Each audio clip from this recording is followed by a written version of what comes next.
That's not necessarily a great thing. Banning the hairstyle for being un-Islamic, sent to 25 years in a Dubai prison. Oh, Mr. Hood's sentence was then reduced. So today we are going to check out a channel called Legal Eagle. I don't think I've ever looked at it on here before, but I have watched his videos in my private life. It's an actual American lawyer, and he talks about stuff and says whether it's technically legal or not from a legal standpoint. And it's always funny when we look at these laws because there's often laws on it that are like super outdated and funny. So I'm excited to check this out. If you've never seen me before and you're like, I'm an Irish, but like, we're good. But what's what? I'm an Irish girl from Ireland and I like to visit the USA and also recently Japan and check out your stuff and things. And just look at the interesting observations of funny stuff, things that I find entertaining. My mind's not working. It bodes well this is a reaction video.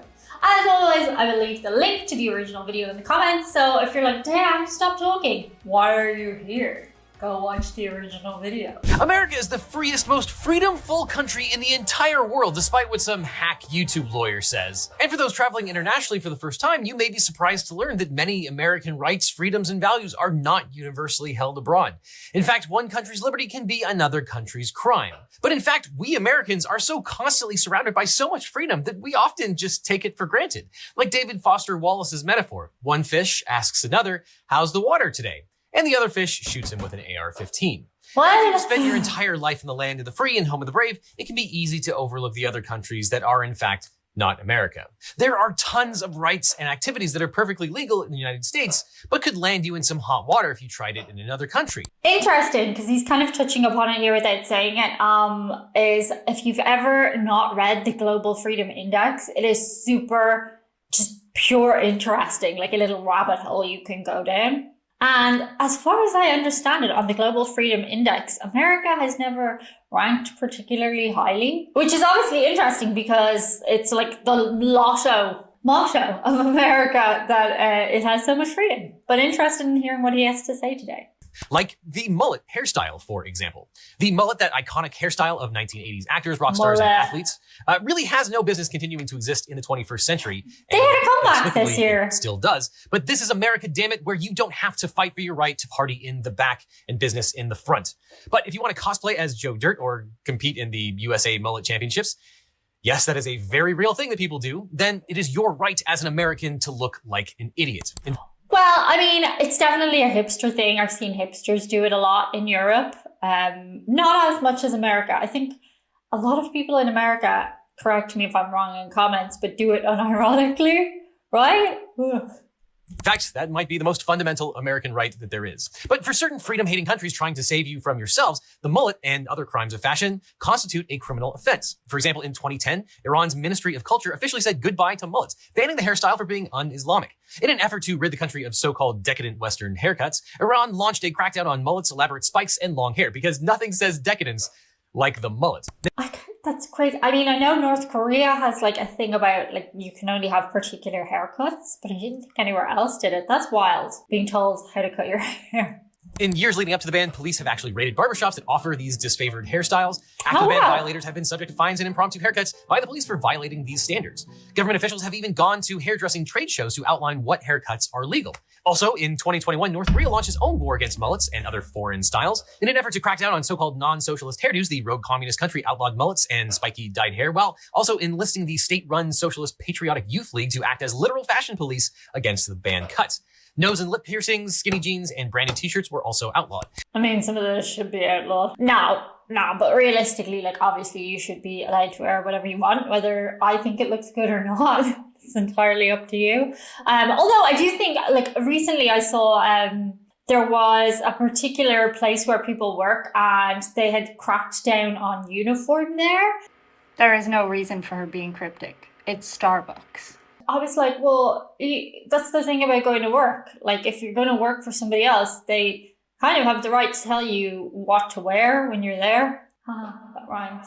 And people were like outraged that they couldn't express how they looked in their place of work. But I don't know. I grew up wearing a school uniform and I always found it really great because you didn't have to wake up every morning and figure out what you were going to wear. You just knew what you were wearing. And it took a lot of the stress and pressure off as a teenage girl. But I am open-minded to hear what you guys have to say about in the place of work, should you be allowed to wear whatever you want? And though this is hardly the worst human rights violation of this repressive regime, it seems like Kim Jong-un is in no place to prosecute anyone for ridiculous haircuts. And it's not just hairstyles that don't make the cut, pun 100% intended. In the nation of Tajikistan, the secular government has waged a war on beards in an effort to crack down on what it sees as the influence of Islamic radicalism. In the country, only clean-shaven men can get passports, and beards are often forcibly shaved off by police officers. So if you're a Hirsuite hipster looking to open up that barbershop just for that ironic beard and mustache, you'll have to look outside of Tajikistan, but obviously you've already set up shop in Williamsburg anyway. But just because it's legal to get a really terrible haircut in the United States doesn't mean that you won't be subject to a good spanking. What? Unless you're outside of the United States. Because when it comes to raising children, there's a fierce debate as to whether parents should spank their kids. This is really interesting. I just did a live stream on Patreon. Do go check out my Patreon, by the way. You get lots of bonus videos, behind the scenes stuff every week, plus loads of other extras. But we were talking about spanking your children over there, and it was very interesting to hear what different people had to say. Let me know what you think about it in comments. I think probably there's a line, obviously. Well, isn't that the point though? It's not so obvious to some people. Let me know what you think. Parents live by the adage, use your words, not your hands, while other parents, particularly those influenced by older generations, live by the biblically inspired aphorism, spare the rod, spoil the child. But as a strictly legal matter, here in the grand old US of A, the right to spank your kids shall not be infringed. In fact, the use of corporal punishment on one's own children, defined as spanking, paddling, or other forms of physical punishment to correct misbehavior, is protected by law in all 50 states plus the District of Columbia. Now, for those of us whose parents spanked us as kids, that probably doesn't surprise you. What might surprise you in most of the United States is that it remains perfectly legal for teachers to paddle children in school, and not just in Springfield Elementary School. Talking on a turn, that's a paddling. Looking out the window, that's ridiculous. That's a paddling. In fact, in 19... You should not be allowed to hit another person's child. Period. Period. In Ireland, the whole thing is getting chased around the kitchen by your mom with a wooden spoon. I don't think I was ever hit with a wooden spoon, but I was certainly threatened with a wooden spoon. But it is now illegal in Ireland, as far as I know, entirely to at all spank your children. It's 100% not allowed. In fact, in 1977, the Supreme Court upheld the constitutionality of school spankings. In Ingram versus Wright, the court ruled 5-4 that paddling children in public schools did not violate the Eighth Amendment's ban on cruel and unusual punishment. As a result, the Supreme Court left it up to the states to decide whether to allow spanking in educational settings or to ban it. Huh? Oh yeah! That's so strange. And today, 19 U.S. states still allow public school personnel to use corporal punishment from preschool to the 12th grade. And for private schools, corporal punishment remains legal in every U.S. state except New Jersey and Iowa. But outside the United States, there has been a clear trend, not merely to dissuade parents from spanking children, but to actually make the practice illegal. In 1979, Sweden became the first country to explicitly ban spanking. This was wildly controversial at the time, sparking contentious debate about parental rights versus state responsibilities.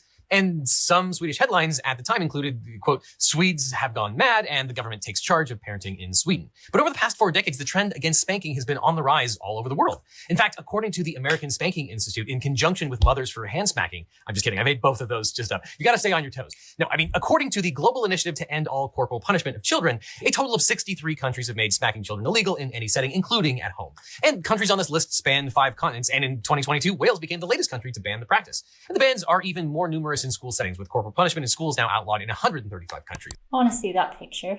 Okay, prohibited in all settings, Ireland, Spain. Yeah, I guess my stance on it is that because some people are psychotic freaks, it probably is a good thing that it's against the law generally. I don't think really you should be hitting your kid with a thing. And I don't think anybody should be taking pleasure from smacking a kid. I definitely had a few whacks around the backside, but I was never like put over a knee. But I think that being said, again, something we talked about in the Patreon video is just the look. Like, all parents should master the look. One single look from one of my parents, I was like, oh, I'm not going to do that. And I think that should be more effective than smacking. And because there are some freakazoids out there, maybe smacking shouldn't be allowed generally.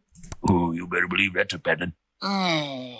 Decades after Sweden's ban, anti-spanking advocates can point to hard data that suggests that a direct correlation between spanking bans and better adjusted children. But that being said, the prospect of actually prohibiting spanking at home remains unlikely in the United States, as many consider such a ban to be an oppressive intrusion by the state into parental rights. And even in the 21st century, spanking in the US has its share of high-profile defenders, particularly on the conservative side of the aisle. I got hit with a strap. Bam, bam, bam. And I've never been to a shrink. In 2014, Fox News commentator Sean... That's not necessarily a great thing. I personally feel that everybody benefits a little bit from talking to an objective person. I don't think you should make therapy a way of life like some people. Maybe it can benefit. But on the odd occasion, over the years, I've found it good to go to a shrink, talk to somebody with an outsider perspective, because your friends and your family get sick of listening to you talk about the same things over and over. Sometimes it's just good to be paying somebody to do it, you know? But I think him being like, oh, I've never been to, like, that's not a good brag, really. Sean Hannity famously defended parents' rights to spank their children, citing his own upbringing by beating the desk with a belt to a confused panel. A belt? I got it like this. Yeah. And I deserved it. I was a trouble kid. Now, notwithstanding the views of the obviously well-adjusted commentator who clearly turned out fine, spanking has seen a notable decline in the US. The proportion of parents who utilize the practice has dropped from 50% in 1993 to only 35% in 2017. But look, if you want your children to turn out like Sean Hannity, then maybe start with some spankings. Here's the thing about using a belt or a paddle or a wooden spoon. I think when it gets to that point, maybe you've lost control somewhat as a parent. Like, as a parent, unless your kids are teenagers or whatever beyond, the kids are significantly smaller than you, and your hand should be sufficient to give a little tappy tap. But I know people have very diverse views on this, so let me know in the comments. But that takes us to a topic that almost everyone agrees on, and that is cannabis. Because in a nation that seems increasingly divided on almost every single issue, one of the few areas of bipartisan agreement is the embrace of legal marijuana. Now, although cannabis remains illegal under federal law, the feds have allowed states to experiment with their own loosened restrictions because, well, I'll let John Mullany explain that one. With weed, it was just something we wanted really badly, and we kept asking them for 40 years, like, excuse me. And then suddenly the government John Mullany? I'm not super familiar with him, but I do know he recently had a huge glow up. People are saying it's not natural. So interesting. Check out his latest pictures. He looks really different. Became like cool parents, and they're just like, okay, here, take a little. We'd rather you do it in the house than go somewhere else, blah, blah, blah. There's something to be said for that. Works tirelessly to prevent drugs from entering this country. Like the time that they celebrated the interdiction of this massive haul of drugs from entering American shores. Thank you for your service. But as of 2022, recreational marijuana is currently legal in 18 states, DC, and Guam. 31 states plus DC have decriminalized low-level offenses, and a whopping 37 states allow it for medical use. With public support for full legalization standing at a record 68%, Americans certainly have come a long way since the days of reefer madness. Here's my thoughts on the whole marijuana. Okay, I kind of think that before the age of 25, and this is a controversial thing for an Irish person to say, we really shouldn't be messing with anything that could affect our brain development, because your brain's not fully finished growing until you're 25. I think beyond that, if it grows out of the ground, it more so has become a debate of financiership. That's not a word. But I think the problem is it can't be that well monetized. I don't know. There's a question, should alcohol ever have been made legal in the first place? I know we all enjoy partaking in it, but like when you actually think, you're like, I drink this to make myself stupider. But it is fun. But I definitely don't think cannabis is worse than alcohol. Definitely not. But I do think we shouldn't be messing with that stuff too young. Innocently they dance, innocent of a new and deadly menace lurking behind closed doors. Marijuana, the burning weed with its roots in hell. But try to take that wacky tobacco outside of our borders and you could find yourself in severe legal jeopardy. In fact, in a handful of countries, possession of cannabis could have you staring down a hangman's noose. This disparate legal treatment of cannabis abroad was recently put on display following a high-profile detention in Putin's Russia. In February 2022, U.S. women's basketball superstar Brittany Griner was arrested after customs authorities claimed to have found a cannabis vape oil cartridges in her carry-on bag. But given that Griner's arrest came days before Russia invaded Ukraine, some have speculated that the Kremlin arrested Ms. Griner to pressure the U.S. and others to not stand in the way of Putin's invasion. To that point, Russia has been known to falsify drug charges against critics in the past, so it's certainly not out of the realm of possibility that the same happened here. I just think in the grand scheme of things, we have a lot more pressing things to be worrying about for the governments of the world to be worrying about than consenting adults smoking a bit of weed. But you might have a different opinion. That's interesting to hear about. I guess she should just consider herself lucky that she wasn't poisoned with a radioactive substance. But while a few dozen countries have relaxed restrictions on the plant, the recreational and medical use of cannabis remains very illegal in the vast majority of nations. For example, in 2021, 24-year-old British soccer coach Billy Hood was arrested in the United Arab Emirates with 4 bottles of CBD vape oil in his car. Local authorities charged Mr. Hood with drug trafficking and then sentenced him to 25 years in a Dubai prison. Oh, Mr. Hood's man. sentence was then reduced to 10 years on appeal, but he remains incarcerated. I mean, I do think you must be a special kind of stupid to try that stuff over there. I know some people are kind of addicted to it though, and in that case you have a whole other problem. But yeah, I wouldn't be going somewhere. I have no desire to go to Dubai at all in my life, ever. But if I were to go to Dubai, something I would be extremely conscious about is not breaking any laws. And I think if you went to a lot of these kind of places that they're talking about, Egypt coming up next, yeah, don't mess with the laws when you're there. Just use your noggin. 2013, Egypt executed Charles Raymond Ferndale, a 74-year-old British citizen, for allegedly smuggling 3 tons of hashish, which Ferndale insisted until his death that he had been tricked into doing by third parties. In 2021, Singapore sentenced Omar Yaqub Bamadhaj to death for bringing at least 2 pounds of cannabis into the country in 2018. And like Ferndale, his lawyers also argued he did not knowingly bring drugs into the country. Despite America's comparatively looser pot restrictions, America still has over 40,000 people in jail for marijuana offenses, something that absolutely requires fixing. And you shouldn't be bringing it in on a plane. Okay, especially in that kind of quantity. And if he says he didn't know he had it, like, I don't know. Maybe there's probably more to that story, but on the surface, it's like, really? Even with these disparities, at the very least, though, toking up the United States will not result in the death sentence. But that's something that you can change in America because you have the right to vote. But you also have the right to not vote. I read vomit. I read not vomiting. I was like, how do you stop yourself from vomiting? That's no fault. I would happily not vomit ever again in my life. Actually, sometimes, no, it is feel good. You just need to, you know, when you're really, really ill, just sometimes you feel better after you. But anyway, voting, not vomiting. If you don't want to, because while millions of Americans stand up every election day to have their voices heard, millions of Americans also choose to sit down, stay home, and deliberately not vote at all. If I were registered to vote, I'd send these clowns a message by staying home on election day and dressing up like a clown. Now, it might seem obvious to say that you have the right not to participate in American elections, but it might surprise you to learn that staying home on election day is actually illegal in over 24 countries. That's right, in 27 countries, all eligible citizens are required by law to register and vote in every single election. Though several countries like Chile, Italy, and the Dominican Republic that previously adopted mandatory voting have since abandoned the practice. A handful of countries with compulsory voting don't actually enforce any penalty for failure to vote, like Bulgaria, Costa Rica, and Mexico, but over a dozen countries enforce a penalty for failing to vote in elections. Some countries penalize non-voters with outright disenfranchisement. In Singapore, a voter that misses an election is removed from voting rolls and must re-register and submit a valid reason for not voting.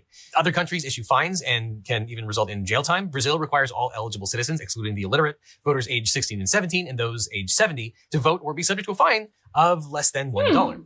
In Australia, citizens are legally required to go to their polling place, but can choose to decline to participate after signing in. However, failure to show up at the polling place at all can subject Aussies to a fine of 100 didgeridoos, probably, or the equivalent of $14 to $34, and citizens who repeatedly refuse to pay the small fine can actually go to jail. Among countries with compulsory voting laws, there are those that tie voting directly to your pocketbook. For example, in Peru, a voter must have a stamped voting card to obtain certain services and goods from some public offices. That's interesting. I don't know how I feel about this one, to be perfectly honest with you. I think, like, as a citizen, you should vote. I've always voted, but the problem usually comes in when I'm like, there is no good option. Like, inevitably, in a lot of parts of the Western world, I've said this before, we end up with 2 parties or 2 candidates because voting for anybody else is basically wasting your vote. And they're both terrible options. And you vote for the lesser of 2 evils. And I really wish that we had a system whereby good people ended up in power. But unfortunately, that's not how the world order works at present. There is too much financial gaining in government-y things. So unfortunately, I can't fight the system. I mean, could, but that would be, you'd have to be really dedicated to it. So I do vote, but oftentimes I do what a lot of people do, which is vote for the less bad of the 2 bad options. And I think our system's a little bit broken, as that just happens a lot. And in Bolivia, a voter is given a card to prove participation, and a citizen who cannot show proof. Well, I do think this is interesting though. Like, if you are going to be allowed to have access to public services, maybe that's a good, rather than saying we'll throw you in jail if you don't vote, saying, well, you know, you don't get free health stuff if you don't vote. And if you don't vote, you don't get this protection. So maybe that is a good incentive. But again, I'm open-minded on this one. Let me know what you think. Because sometimes you guys see further down the road than I do in terms of like predicting possible outcomes. Proof of voting within 3 months after the election will be ineligible to receive a salary from the bank. Advocates for this compulsory system liken the democratic participation to civil responsibilities like taxation, jury duty, and military service, and argue that participating in democracy is a duty instead of a right. Others argue that forcing people to vote compels higher voter turnout, as Australia rarely falls below 90% participation, while Brazil's most recent presidential election was just below 80%. And compare that to the United States, where voter turnout struggles to crack 50% in a midterm election and only occasionally breaks 60% in presidential contests. However, the idea of forcing people to vote and punishing them for non-participation is not a popular concept among nations with voluntary suffrage. Critics see voting as a civic right rather than a duty and contend that forcing someone to vote is counter to the very idea of liberty and free choice. And some American legal scholars contend that mandatory voting laws would constitute compelled speech that violates the First Amendment, as the right to speak necessarily involves the freedom not to speak. So as long as you live in the United States, you can rest assured of your constitutional right to say none of the above. The only thing that's silly is the power of the people's vote. And I think the people should use it to vote for none of the above. That was very, very interesting. I think ultimately when it comes down to it, my overwhelming belief in most cases is the ability to choose. Like, you can choose not to do the thing or you can choose to do the thing, which is what freedom is all about, right? But like, I do think it's wild they ban haircut. Let me know what you think below in the comments. Shout out to a couple of patrons. Our first shout out comes from Jack Heflin, and he wants to shout out everybody involved in the medical research, especially doctors who aim to treat nerve-related tumours. This includes conditions like neurofibromatosis and schwannomatosis. His focus is on improving the lives of those affected and supporting progress toward better treatments and hopefully a future free from the pain and challenges that these conditions bring. Thank you so much, Jack. Our second shout out today goes to Brian Ediger. He'd like to shout out all the folks in his little church who encourage him by telling him how thankful they are to have him as their pastor and teacher. He says, "You support me and care about my safety." And he says it's been a blessing to be part of your community for the past couple of years. Thank you so much, Brian. Thank you so much, guys. That's it for now. See you on the other side. Bye.